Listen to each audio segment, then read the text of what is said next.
भारती जी reservation पर आए थे नौकरी में क्या? जाइए ठीक। समझ के नाम आप तो जो समझिए क्या बात है। Serial number 41 criminal miscellaneous number 8 दो नौकरी के बराबर तो हो गया होगा। नहीं नहीं, ये सब कुछ नहीं होता इन लोग। ये बेचारा पैसा जो कमाया होगा खत्म कर लिया होगा। फाइल सप्लीमेंट यहाँ पे आप क्या किए? नमस्कार, अस्सलाम वालेकुम, जय भीम, जोहार साथियों। मैं जावेद सैयद आपका स्वागत करता हूं। ये वीडियो सुना आपने जो शुरुआत में लगाया था?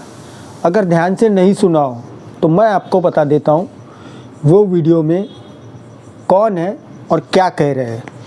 उस वीडियो में है पटना हाई कोर्ट के कोर्ट नंबर 212 के जज साहब के पास एक पारिवारिक मामला आया था जो कि एक पारिवारिक विवाद था। लेकिन जो मामले वाला व्यक्ति जैसे ही कोर्ट में आया, जिनका नाम भारती बताया जा रहा है, तो जज साहब उससे पूछते हैं, भारती जी रिजर्वेशन पे नौकरी पे आए हो क्या?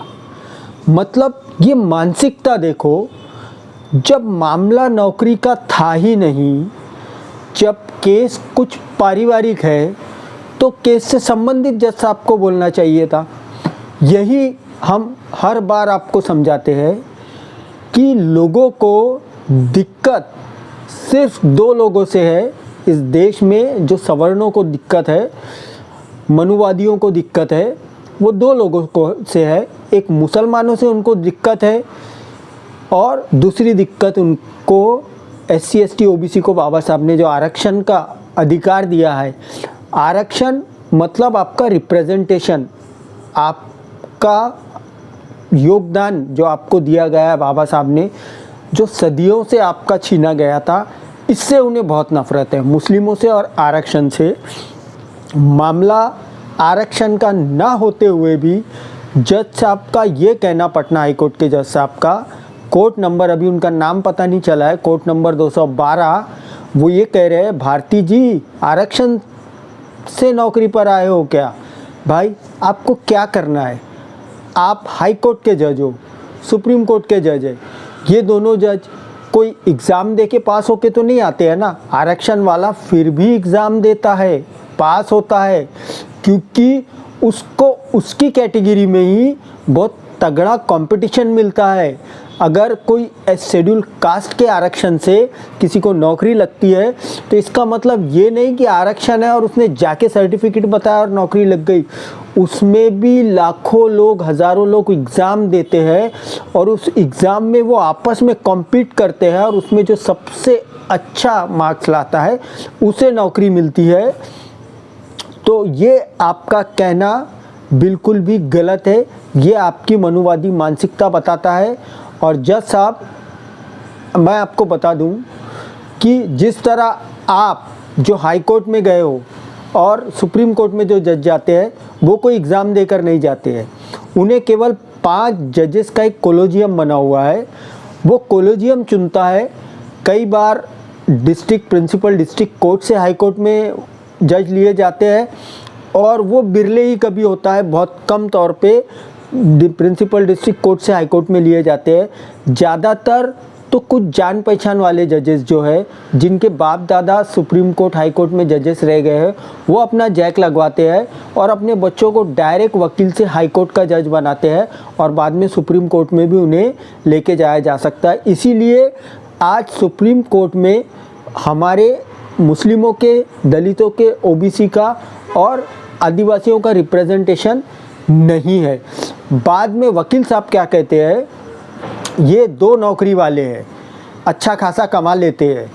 तो फिर जज साहब क्या कहते हैं, नहीं नहीं ये कमाते नहीं है, ये जितना कमाते हैं उड़ा देते हैं। उनके बोलने का मतलब ये था, ये आपको ताना मार रहे हैं, ये आपको उलाना मार रहे हैं कि आप शराब पीते हो। ऐसी मैंने एक पोस्ट देखी थी जिसमें एक मोची जो है अपना काम कर रहा था, तो एक मनुवादी ने ये पोस्ट डाली थी कि ये भीमटा अभी जो है बैठ के मेहनत कर रहा है और रात को वही पैसे की जाके दारू पिएगा। हमारे ऊपर जो दलितों के ऊपर एक कलंक लगा है दारू का, मैं चाहता हूँ इसे नष्ट किया जाए, इसे ख़त्म किया जाए। ये दारू छोड़ना चाहिए करके तथागत बुद्ध के भी पंचशील का 5वां आदेश है, सुरा मेरा मध्य पमाद ठाना वेरमणि सिक्खापदम समाधियामी, कि मैं शराब नहीं पीऊँगा करके।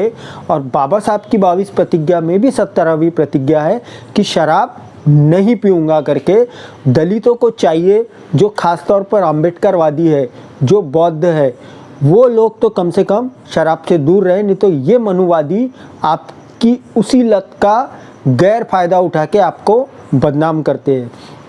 दूसरी खबर है, गुजरात में जो चुनाव चल रहे हैं, दूसरे चरण का जो चुनाव हुआ, वहाँ पे मोदी जी ने चुनाव के दिन खुल्लम खुल्ला रोड शो किया और चुनाव आयोग उसमें पूरी तरीके से मौन धारण किए हुए चुप बैठा हुआ है। जबकि सुप्रीम कोर्ट कह चुका है कि चुनाव आयोग के पास बहुत ज़्यादा शक्तियां हैं, वो अपनी शक्तियों का इस्तेमाल कर सकता है, हम उनके साथ हैं, पर भी चुनाव आयोग जो है चुप बैठा हुआ है। जो गोयल करके मुख्य चुनाव आयुक्त है, उसे मोदी जी ने ही बिठाया और कैसा बिठाया है उसकी सुनवाई सुप्रीम कोर्ट में शुरू है। एक बहुत ही विभत्स कर देने वाला ये वीडियो मैं लगाता हूँ, साइड में आप देख लो, कि रामपुर के उपचुनाव का वीडियो है, जहाँ से आजम खान सांसद थे, उनकी सांसदी को रद्द किया गया है, उनके वोट देने के अधिकार को रद्द किया गया है। वहाँ पे उपचुनाव थे तो देखा गया है वहाँ पे मुस्लिम एरिया में मुसलमानों को वोट नहीं देने दिया जा रहा है, मुसलमानों के आधार कार्ड को आइडेंटिटी प्रूफ नहीं माना जा रहा है, लाइसेंस को आइडेंटिटी प्रूफ नहीं माना जा रहा है, और कहा जा रहा है कि आप वोटर आईडी कार्ड लाओ, और कई लोग वोटर आईडी कार्ड लेकर जाने पर भी उनको वोट नहीं दिया जा रहा है। ये षड्यंत्र इस लोकतंत्र में चल रहा है, ये षड्यंत्र कोई तानाशाही में नहीं चल रहा है, ये षड्यंत्र चीन में नहीं चल रहा है, ये षड्यंत्र रशिया में नहीं चल रहा है, ये षड्यंत्र करने के लिए सद्दाम हुसैन नहीं आया है, ये षड्यंत्र करने के लिए हिटलर नहीं आया है, ये लोकतंत्र के होते हुए पुलिसिया तंत्र का इस्तेमाल करके आपको खास तौर पे रामपुर में मुसलमानों को वोट देने से रोका जा रहा है। बीजेपी को ये लगता है कि मुसलमान किसे भी वोट देता है, पर भाजपा को नहीं देता है, और वो चाहते हैं कि किसी अन्य को मुस्लिम का वोट ना जाए। एक खबर है राजस्थान के सिरोही से, बाजू में फ़ोटो लगा देता हूँ, कार्तिक भील करके लड़के की वहाँ पे लिंचिंग की गई, उसे इतना मारा गया कि वो अधमरा अभी अस्पताल में भर्ती है। पिछले 8 सालों में हम देख रहे हैं दलितों पर हमले बढ़े हैं, आदिवासियों पर बहुत ज़्यादा बढ़े हैं, और मुसलमानों पे भी हमले बहुत बड़े हैं। इसीलिए अगर हम ये 3 ही संगठित हो जाए तो मैं समझता हूँ हम केंद्र की सत्ता परिवर्तित कर सकते हैं।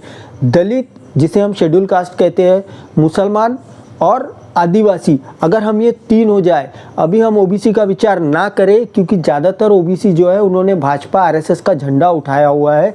बहुत गिने चुने ओबीसी 2-4% ओबीसी है जो मुख्य प्रवाह में आए, संवैधानिक ओबीसी जिनका संविधान में पूरा विश्वास है, नहीं तो ज़्यादातर ओबीसी समाज ने आरएसएस और भाजपा का ही झंडा उठाया है। इसलिए मैं उनकी बात नहीं करता हूँ, मैं दलितों की बात करूँगा, मैं मुसलमानों की बात करूँगा, और मैं आदिवासियों की बात करूँगा। मैं ओबीसी के नेता, जो ओबीसी के जागृत लोग हैं, वो उनकी बात करें, मैं उस पर नहीं जाऊँगा। तीसरी घटना जो है कोयम्बटूर की है, ये कर्नाटक में शायद पड़ता है।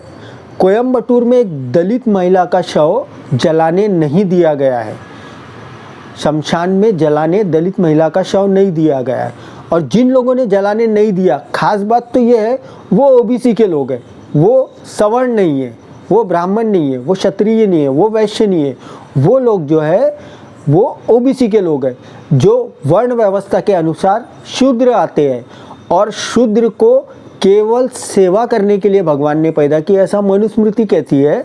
और वे शूद्रों ने उस दलित महिला का वहाँ पे शव जलाने नहीं दिया, आखिरी तक जलाने नहीं दिया, उसे दूसरी जगह ले जाकर जलाया गया।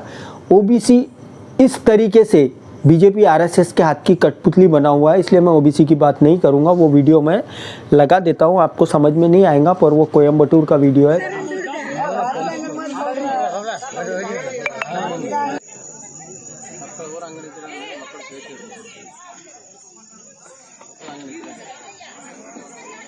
आता है तो आपसे गुजारिश है कि माइनॉरिटीज़ जो मुसलमान हैं, दलित और आदिवासी, हम ये 3 शक्ति भी अगर एक जगह हो जाए तो देश की सत्ता परिवर्तन में हमारा संपूर्ण योगदान रहेगा।